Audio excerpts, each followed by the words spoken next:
E aqui os nossos 6 processos, tá, gente? Ao longo do tempo a gente teve algumas mudanças. No passado já existia um processozinho a mais aqui, que era estimar recurso das atividades, e na última edição, na 6ª edição, esse processo de estimar recurso das atividades, ele foi deslocado para a área de recursos, como a gente vai ver mais à frente, tá? Então, hoje, na edição, na 6ª edição do PMBOK, a gente tem 6 processos que são planejar o gerenciamento do cronograma, que nada mais é do que a definição do plano, né? Como a gente já discutiu na aula anterior, essa definição do plano nada mais é da definição do como a gente vai conduzir o gerenciamento do cronograma. Então, aqui a gente vai estabelecer como a gente vai definir as nossas atividades, como a gente vai sequenciar, quais técnicas a gente vai utilizar para estimar a duração das atividades, se é uma estimativa bottom-up, top-down, paramétrica, análoga, PERT. Quais são as técnicas que a gente deve aplicar no desenvolvimento do cronograma, quais são os tipos de unidade que esse cronograma deve ter, se o meu cronograma tem que estar em dias, em meses, em anos, quais são os relatórios de comunicação que a gente vai ter com relação a cronograma, quem é o público, qual é o formato desses relatórios. Então, é a mesma coisa do planejar o gerenciamento de escopo. Aqui é o momento de definir o como, não o que, tá? O segundo processo, o processo de definir atividades, como eu já dei um spoiler, é aquele processo onde a gente agora vai pegar cada pacote de trabalho, que é a caixinha que não tem caixinha abaixo, e decompor isso agora em atividades. Ou seja, para eu entregar aquele pacote de trabalho, quais são as atividades que eu preciso executar? Então eu faço isso para toda a estrutura analítica de projeto. E aqui lembram daquele detalhe que eu falei, gente, só tenham cuidado de equilibrar bem o nível de detalhamento da minha estrutura analítica de projeto, é justamente pensando neste processo aqui. Se naquele processo de definir os pacotes de trabalho, de decompor o meu projeto em pacotes de trabalho, se eu vou muito no detalhe, ou seja, se eu crio muitos pacotes de trabalho, consequentemente, eu amplio o meu esforço agora de planejamento, porque agora eu tenho mais pacotes de trabalho para definir atividades. E no momento de execução do meu projeto, eu também amplio o meu esforço de controle, porque durante a execução, para cada atividade, eu preciso definir quando ela de fato iniciou, que é definir o início real, término real, verificar a quantidade de recursos, se está realmente coerente, quanto custou. Então, é esta consequência de você ter super detalhamentos na estrutura analítica de projeto, tá? E aí vocês podem lembrar o quê? Daquela regra que eu comentei, a regra 8 ou 80, né? Cada pacote de trabalho deve ter no mínimo 8 horas de trabalho, no máximo 80 horas. Então, a gente está falando aí de pacotes de trabalho que podem ser entregues em um dia ou, no máximo, 2 semanas, tá?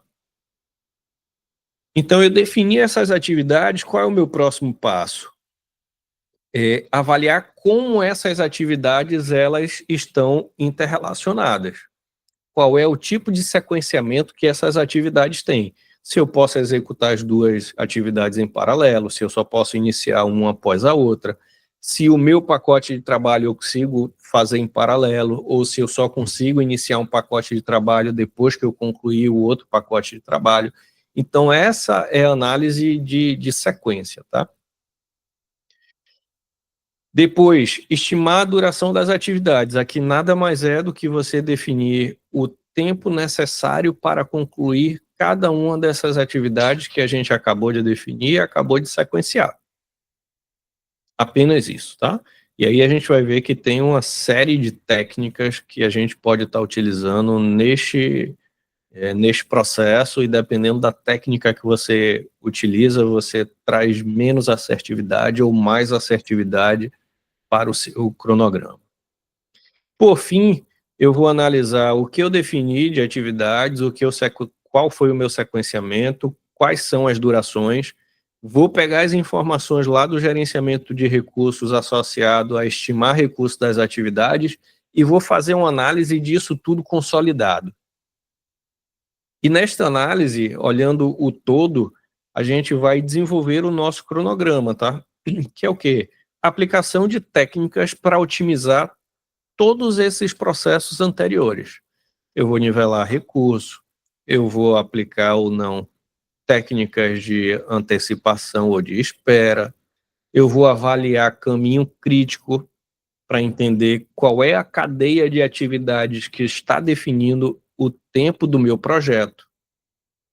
E, por fim, já na execução, eu vou fazer o quê? O meu controle de cronograma, que aqui, basicamente, na hora que eu desenvolvo o meu cronograma, que eu deixo ele otimizado, que eu chego à conclusão que este é o melhor cronograma para o meu projeto, eu vou salvar uma linha de base, ou seja, eu vou congelar o meu planejamento para ter uma referência para, na execução, eu ter condições de fazer o controle deste cronograma.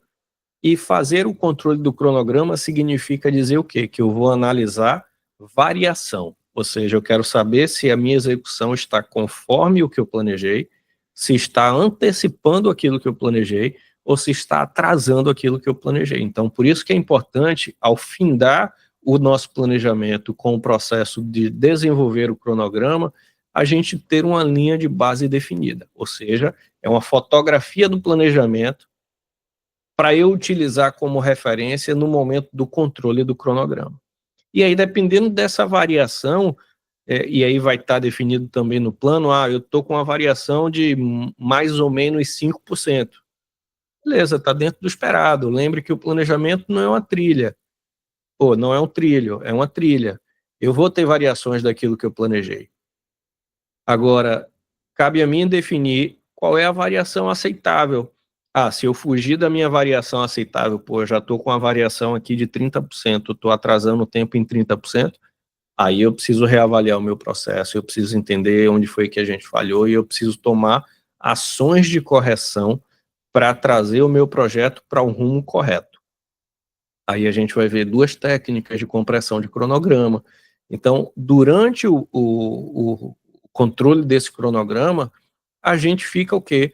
Fazendo o replanejamento desse cronograma, que é repetir constantemente esse processo de desenvolver o cronograma. Eu vou renivelar recurso, eu vou avaliar sequenciamento, eu vou aplicar técnicas de crashing, de fast track, buscando sempre o quê? Manter o meu cronograma ali na trilha ou o mais próximo dela, tá? Então, de forma geral, esse é o overview da área de gerenciamento de cronograma, tá?